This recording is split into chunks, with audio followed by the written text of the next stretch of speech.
मित्रों, आज एक अत्यंत महत्वपूर्ण बैठक के लिए मैं आया था। मध्य प्रदेश गेहूं के उत्पादन का अब केंद्र है और पिछले 2 वर्षों से हम लगभग 1 करोड़ 29 लाख मीट्रिक टन गेहूं प्रोक्योर कर रहे हैं। मध्य प्रदेश की गेहूं की गुणवत्ता बहुत अच्छी है। मध्य प्रदेश के सरवती गेहूं को तो गोल्डन ग्रेन कहा जाता है। एमपी वीट के नाम से हर जगह मध्य प्रदेश के गेहूं की साख है और कई कंपनियां अपना आटा बना के भी बेचती है तो एमपी वीट के नाम से बेचती है। हमारे पास गेहूं के भंडार भरे पड़े हैं। अगली फसल भी बहुत जबरदस्त आ रही है। कई बार गेहूं हमारे लिए समस्या बन जाता था कि इतना गेहूं कहां ले जाएं, लेकिन अब ये गेहूं मध्य प्रदेश की ताकत होगा, क्योंकि मध्य प्रदेश के इस गेहूं को हम दुनिया भर में एक्सपोर्ट करेंगे। और एक्सपोर्ट के लिए आज एक उच्च स्तरीय बैठक हुई। हमारे संबंधित विभाग के मंत्री आदरणीय पीयूष गोयल जी, साध्वी निरंजन ज्योति जी बैठक में मौजूद थे। एक्सपोर्टर कंपनीज वर्चुअली हमसे सब जुड़ी हुई थी और जितनी समस्याएं आती थी, रेलवे बोर्ड के चेयरमैन थे, एपिडा के चेयरमैन थे, पोर्ट से संबंधित अधिकारी थे, सेक्रेटरी एग्रीकल्चर थे, सब मौजूद थे। एक्सपोर्टर से बातचीत हुई और एक्सपोर्ट करने में क्या क्या समस्याएं आती है उस पर चर्चा करके हमने कुछ फैसले किए हैं। एक फैसला हमने ये किया है कि मध्य प्रदेश का जो गेहूं एक्सपोर्ट किया जाएगा उस पर हम मंडी टैक्स नहीं लेंगे। प्रतिपूर्ति उसकी हम एक्सपोर्ट करने वाली कंपनीज को, व्यापारियों को, उनको कर देंगे।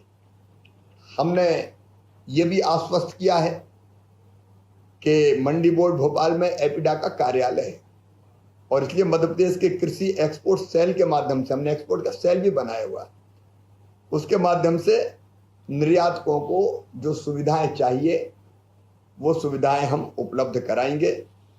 मध्य प्रदेश में एक लाइसेंस पर कोई भी कंपनी या व्यापारी गेहूं कहीं से खरीद सकता है। वो चाहे मंडी से खरीदे, वो चाहे मंडी के बाहर खरीदे, किसान के घर खरीदे, किसान के खेत में जाके खरीदे।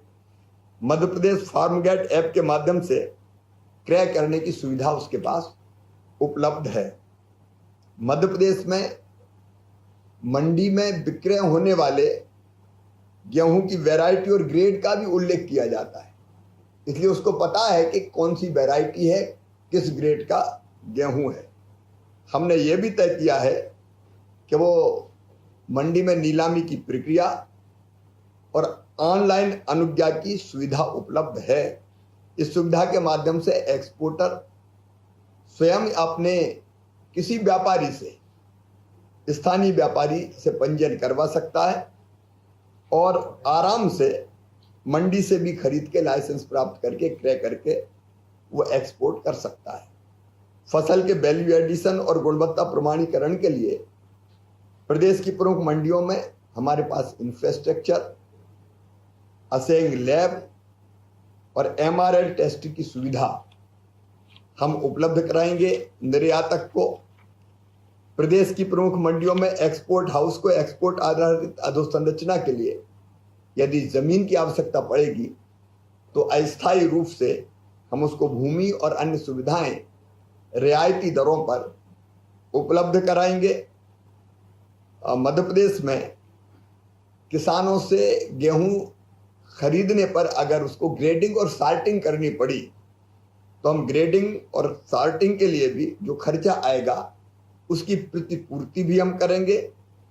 निर्धारित किस्म, ग्रेड और गुणवत्ता वाली फसल के भंडारण के लिए और प्रमाणीकरण के लिए प्रोफेशनल्स और प्रतिष्ठित एजेंसीज के साथ अनुबंध कर निर्यात के लिए अस्थायी व्यवस्था भी हम बनाएंगे। जितनी सुविधाएं चाहिए थी निर्यातकों ने, हमने देने का प्रयास किया है। एक दिक्कत थी कि रेलवे के रैक मिलने में दिक्कत होती है, तो रेलवे बोर्ड ने आश्वस्त किया है कि रैक की उपलब्धता में कोई दिक्कत नहीं आएगी।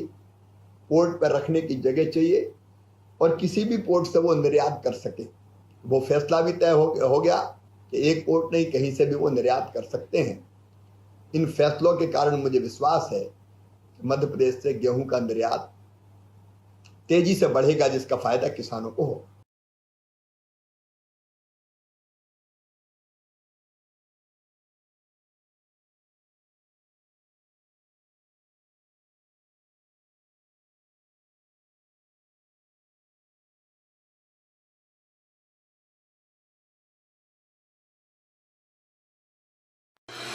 Rabindranath Tagore University, formerly known as ISECT University, the pioneers in skill development with focus on creating industry-ready professionals.